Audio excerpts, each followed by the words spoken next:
Welcome, everyone. My name is Hanna Birge. I work for the Nature Conservancy, and I'm super excited to be hosting a panel today with experts from across the Great Plains and Midwest, talking about what they're doing to conserve water and agricultural landscapes. So we're going to start off by hearing from each of our panelists a little bit about themselves, their title, where they work, and really sort of the general context for how they're thinking about water conservation in their own daily work lives. So let's go ahead and get started with Brandi. Brandi, please take it away. Hi, thank you. So I'm Brandi Baquera. I am with Colorado Master Irrigator Program here in the Republican River Basin. I'm the program coordinator, and we're kind of new to this game. We've been in development since about 2019, but our first class was held last year. So water conservation is at the base of what our program is and what we do. Great, thank you so much. All right, let's go to Gina next. Hi, I'm Gina Jigget from Garden City, Kansas. I'm a member operator of Circle Land and Cattle, which was a farm that my dad established in 1972. When my dad passed away 5 years ago, he sent over the reins to my brother Mark and I. And we own 10,000 acres. It's all under center pivot here on the south of the river, which is basically the rolling sandhills of Finney County. So our whole thing that happened to us, we saw that our static level was continually dropping. And so we made it a priority to us that the only way we were going to be able to operate this land was we had to start saving the water. And that's where we started basically in 2018. Thank you, Gina. All right, let's go to Robert next. All right, good afternoon. Thank you for having me on this afternoon. Appreciate the opportunity. Robert Hagevoort, I'm the Extension Dairy Specialist with New Mexico State University, and statewide responsibilities, but do quite a bit of work across the West, also over into Texas. And so these ladies here behind me, those are my bosses. They make sure I get a paycheck every month. Very good. I'd like to meet them someday. Shake their hands, their hubs. All right, Jason, let's go to you next. I'm Jason Warren. I'm the Soil and Water Conservation Extension Specialist at Oklahoma State University. And I do a lot of work in the Oklahoma Panhandle on irrigation management, trying to optimize crop productivity and profitability under irrigation, and looking at alternative crops like cotton, and then looking at low water crops like milo in rotation, with the dominant crop being corn. And as with most folks over the Ogallala in the southern half anyway, we're seeing declines in our water availability, and trying to work towards solutions to that and improve long-term sustainability of our water resource. Great, thank you. So I think, as the audience can probably tell, we have a nice geographic diversity. We have a nice diversity in terms of sort of how we're all approaching this issue. So really excited for our next question, which is really getting into the meat of what everyone does. And what we're really interested here is to hear from the panel about, what have they borrowed from conversations they've heard at things like, the Ogallala Summit and other conferences that they've been able to import back to their projects. And then what's new and innovative and unique to their own project that really sort of gives it the local flavor it needs to be successful. So let's go in reverse order this time. And let's start with Jason. All right. Probably the greatest thing about working on the Ogallala project in general is working with so many people from across so many states. And at the last summit, what we took away from it was the innovation of the Testing Ag Performance Solution program. And so we developed capacity and started our TAPS program in 2019, and then again in 2020. And it's a great opportunity both to provide perspective on the water requirements for corn, but then also provide opportunity for growers or the participants to learn how to utilize technology to manage water better. And then we, as extension specialists, learn some of the limitations to these technologies, all in a replicated treatment structure where we can actually collect research grade information.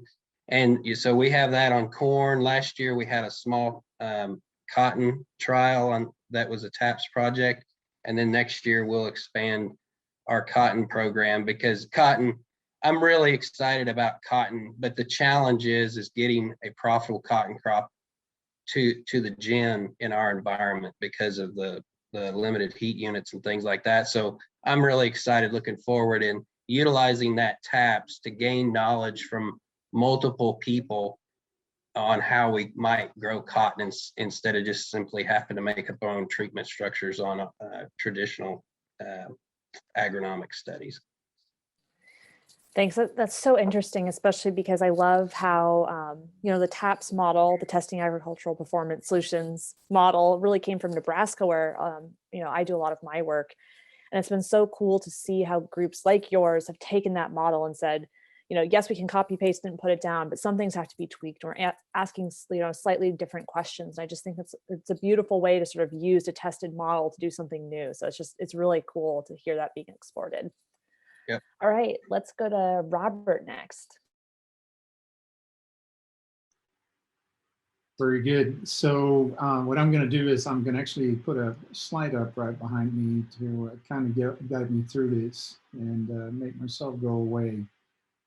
What motivates action is really kind of the question that was being asked, and I think it's important that really when it comes to dairies, I mean, diminishing well capacity, it really motivates a lot of action. I mean, and that's kind of the mode that we've been in here. And as the extension dairy specialist for New Mexico State University, I work with a large variety of very large dairy producers, not only in Mexico, but also across the border in West Texas, an area really that encompasses the southern and westernmost boundaries of the Ogallala. A lot of different variety in depth to groundwater from 100 to 200 feet all the way to 600-700 feet and deeper.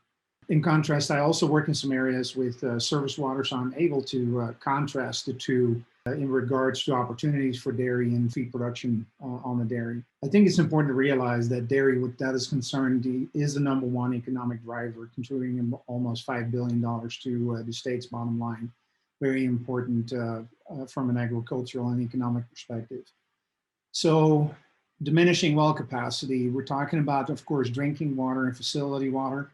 And I think it's important to realize and clarify that when it comes to water use on a dairy, for dairy production, for the milk production, we're only talking about 4% of the total water that is being utilized. So about 94% of the water actually goes to the feed production.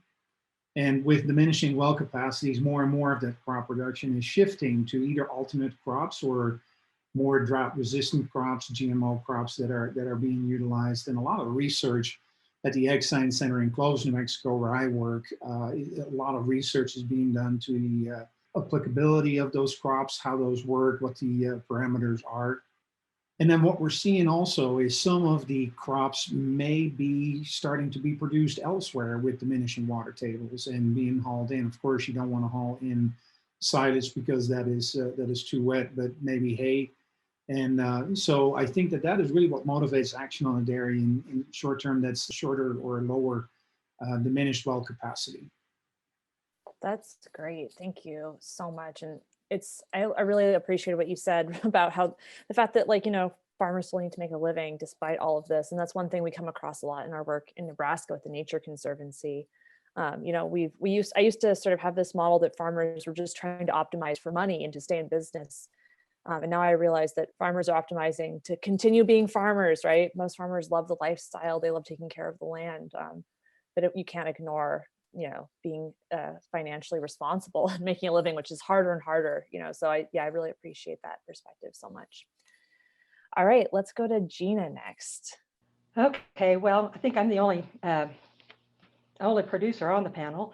So part of the thing here that was for me, like I said, was the fact that we knew we were going to have to do something with water, and it was putting a WCA, a water conservation area, together and being able to still make it work. How do we do it? How do we raise corn in the sandhills with less water? And so what my brother and I did, we first, we took a lot away from the Ogallala Summit back in 2018. And we took away that consistency is the key. And first we implemented nozzle packages on all of our systems. They were galloned at 8 gallons an acre. We turned around, put everything to 4.1. The water placement, obviously with the new packages, made such a huge difference. And so therefore, we could tell that we would be able to grow with less water. We've always been a user of moisture probes, probably for 10 years. The one thing that people don't always use moisture probes is in the winter. And some of the best data we got on moisture probes was actually from the winter. Our biggest thing is rotation, rotation, rotation. We devoted ourselves to say we are going to walk our water. In other words, everything that is growing under our pivots is either silaged, baled, or pastured. With the rotation, we're not only saving the water, but we're also working on our carbon sequestration of the soil. We are not growing crops in the sand hills that can be grown better elsewhere as far as grain crops, and trying not to deviate from our walking our water. So everything does go to either feedlots or dairies or pastured.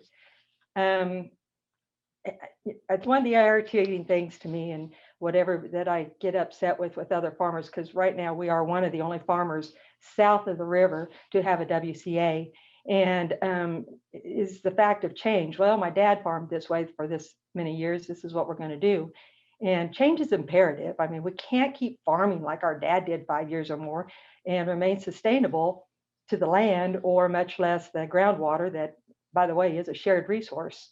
As a producer, I think that we have got to constantly keep on changing our practices. Every year, we've got to try that. We better be using less water every year. We better, less commercial fertilizer, less chemicals.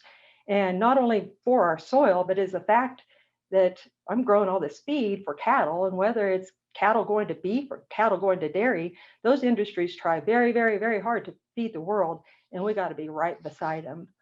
So basically, we're trying to stick with consistency as best.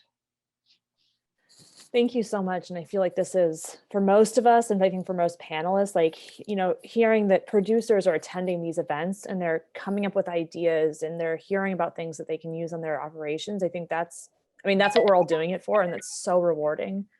So I super appreciate that. And I have a question too, because I think it's amazing that you all have been using soil moisture probes for 10 years. And so were you early adopters of soil probes in your region, or is that pretty widespread where you are?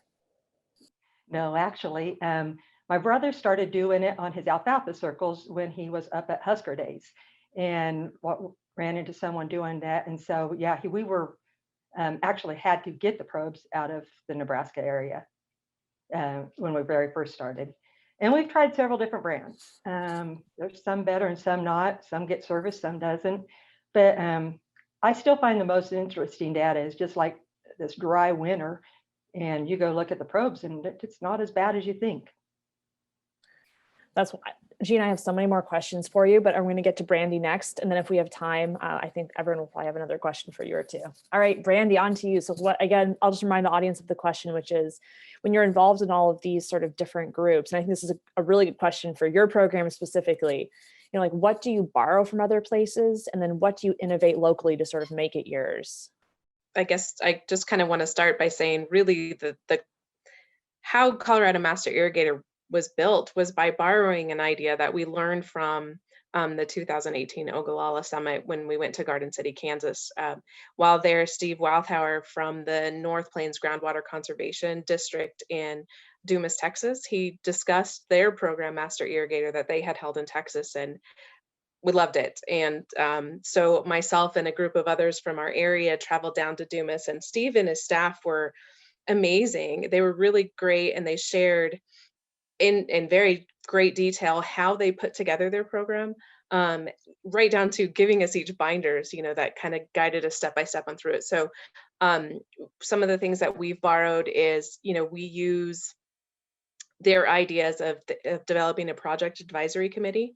So what that is it's a group of local producers, local groundwater management district managers, just a group of local people here that have a really good sense and idea of what we need and how we can get this conservation plan going.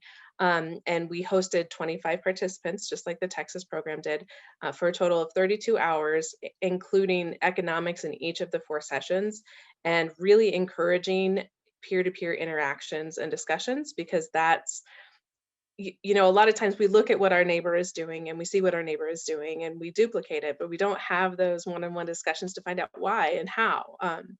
So something that we kind of improved, or a few things that we did differently than Texas, is in addition to partnering with NRCS to get priority consideration for EQIP cost share funding for practices and tools, we've also lined up additional incentives for our graduates. So we were granted 2 grants from the Colorado Water Conservation Board that let us offer each of our participant stipend that compensates them for both their time that they spend taking the course, but also reporting back to us on the conservation tools and practices that they've implemented and the successes they've had in doing so for 3 years. We work with our local businesses for additional funding to offer a master competition for our participants to apply for, and potentially win additional money for new equipment and services for conservation tools and practices that hopefully they've learned or learned more about in our courses. Our local energy co-ops have also made some system audits available that help our graduates determine what kind of upgrades they need for their pumps or their pivots to use water and energy more effectively and efficiently. And then some of our local sponsors have also offered discounts to our graduates and have donated free tools or services for them to use. So got the basics from Texas and just used it to kind of fit what we needed here in our basin, because there are some unique things, you know, just as diverse as our group is, each of our areas are also unique and diverse in how we farm and what we can use to conserve. So Thank you. And I'm just hearing everyone's answers. You know, I work for, again, like I said, the Nature Conservancy, and a lot of our projects are doing on-farm water conservation in Nebraska with farmers by doing something really similar, going to you know, irrigators and saying, you know, what are your irrigation goals and what do you need to get there? And then we're going to de-risk it for you and we're going to give you some resources to get there. And that's been a really successful model for us. And it's something that really looks simple and elegant from the outside, but was kind of an amalgamation of all these ideas that all of you are talking about. And it's, you know, it just really, I think, exemplifies what the Ogallala program is doing, what the summit is for, which is people are so generous with their ideas and their experience when it comes to water conservation and agriculture.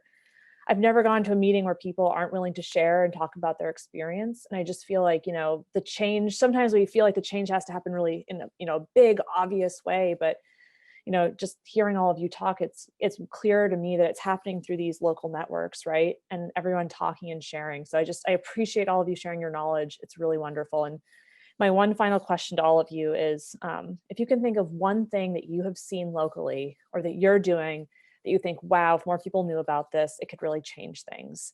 So I'll give you all a minute to think about it, and I'll talk about mine first, so you have a second.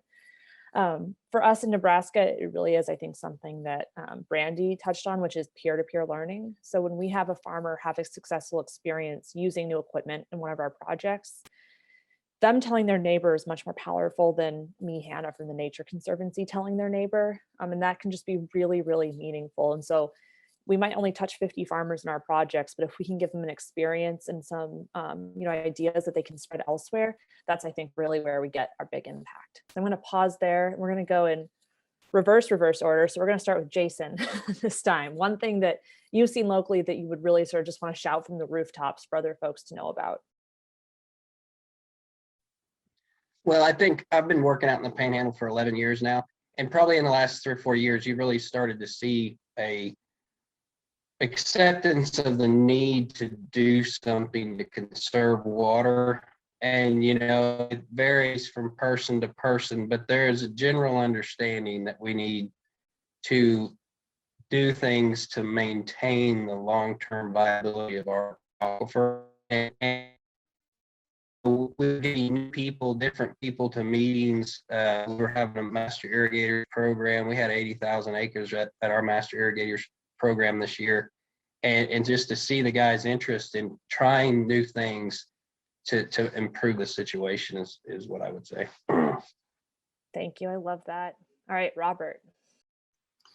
All right. I don't know if I can talk about one specific thing. I think it's, you know, from a dairy perspective, I'll put up a few things that I think are important and where this is going.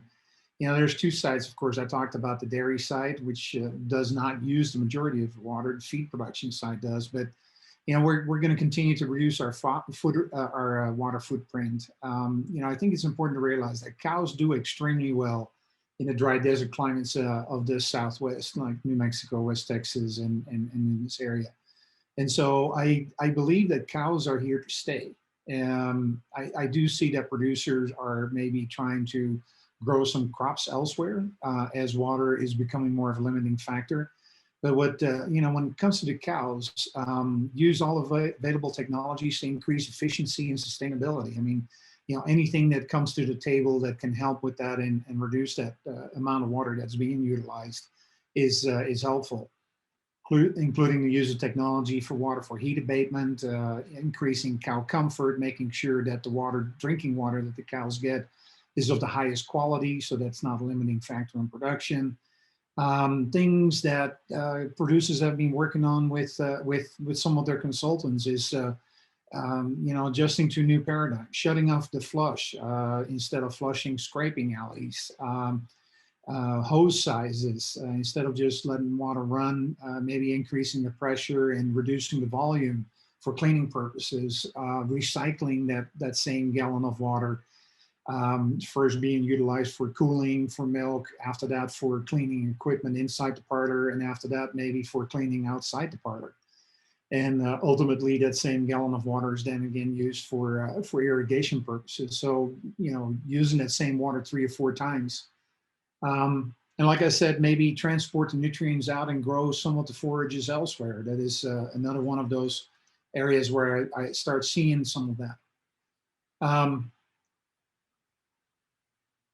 On the feed production side, things like double cropping, fewer acres, maximizing limited till options and combinations, double cropping, intercropping, using more drought tolerant crops, things like sorghum, canola, safflower, seeing more and more of that. And using GMO developed drought technologies in crops. Increased irrigation efficiency from maybe flood to pivot to subsurface drip, which is something that we're starting to see more and more of. Like I said, utilizing increased technology for irrigation to make sure that plants get what they need when they need it and how much they need.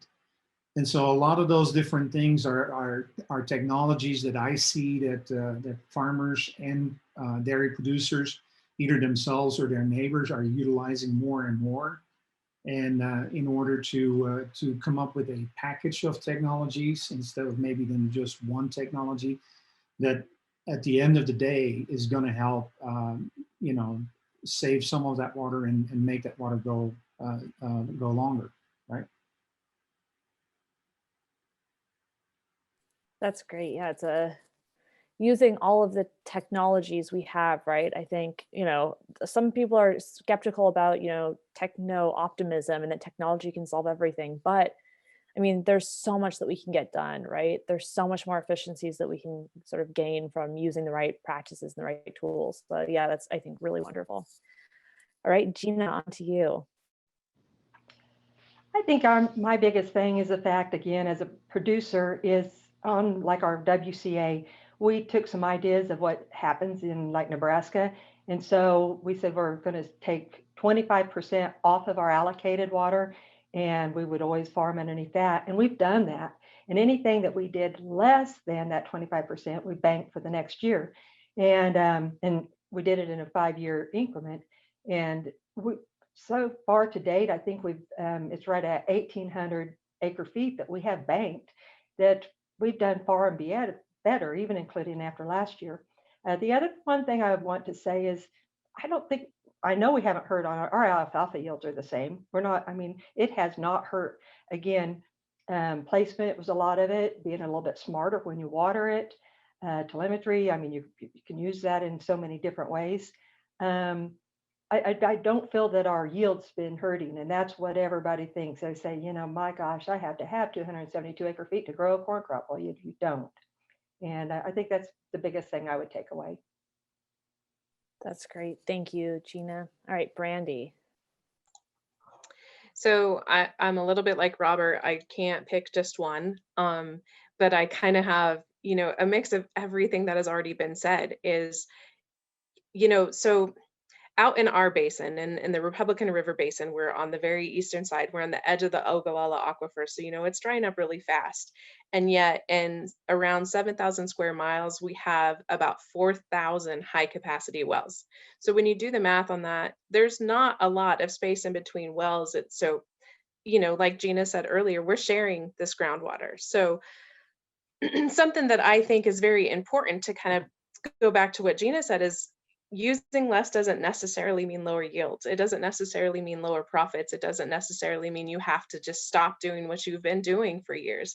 It's just maybe looking at the tools that are available that have been developed specifically for these circumstances and using them. And that's, what I think all of the master irrigator programs are doing is they're showing you not only this new technology that's coming about, but also, old kind of already been around for a long time practices that you may not have known about because maybe your dad or your grandfather didn't use them. And so you didn't know about them.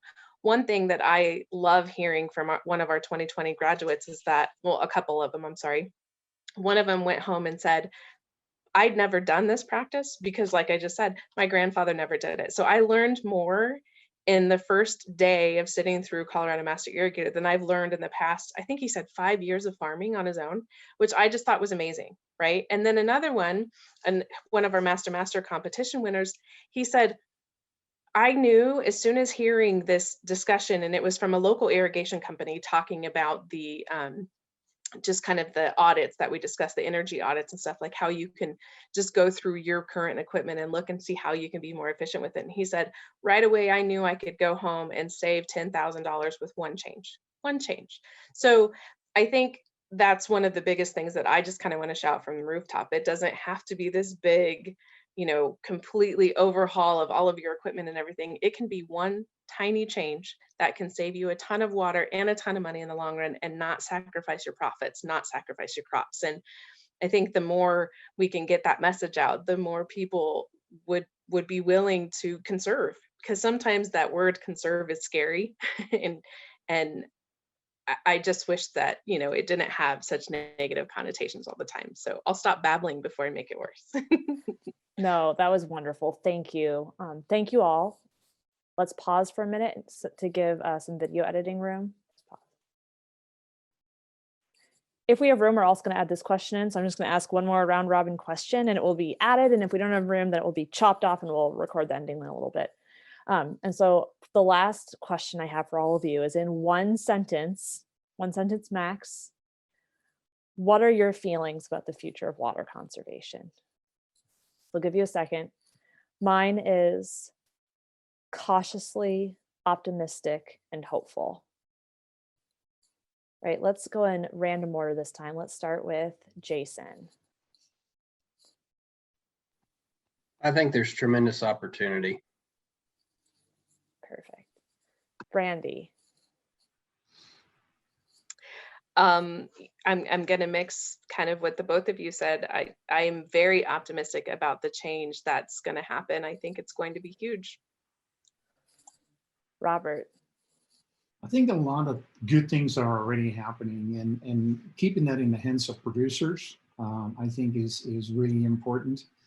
Want to make sure that water doesn't become a political whipping boy, because then we know that agriculture is at the losing end of things. And so if we can work with producers, for producers, and trying to find solutions that work for them in their environment, I think it's a win-win. Yep, beautiful. All right, Gina, last words with you. I'm extremely optimistic and excited. There's so much out there to help us. I don't know why people aren't doing it more. Beautiful, well said. Thank you everyone for joining the panel. This was wonderful. I feel like we packed in so much to such a short amount of time, and there are so many nuggets of wisdom and just exciting things that all of you are doing. So For those in the audience, like you'll have lots of different opportunities to reach out to them. Don't be shy with questions. Like we said before, the reason that we're talking to this group is that they're all incredibly generous with their advice, their expertise, their knowledge, and they're also very curious people. I've found over our last few times getting to know each other. So they'll have questions for you too. So please do get in touch if anything piqued your interest. And thank you so much for joining our panel today.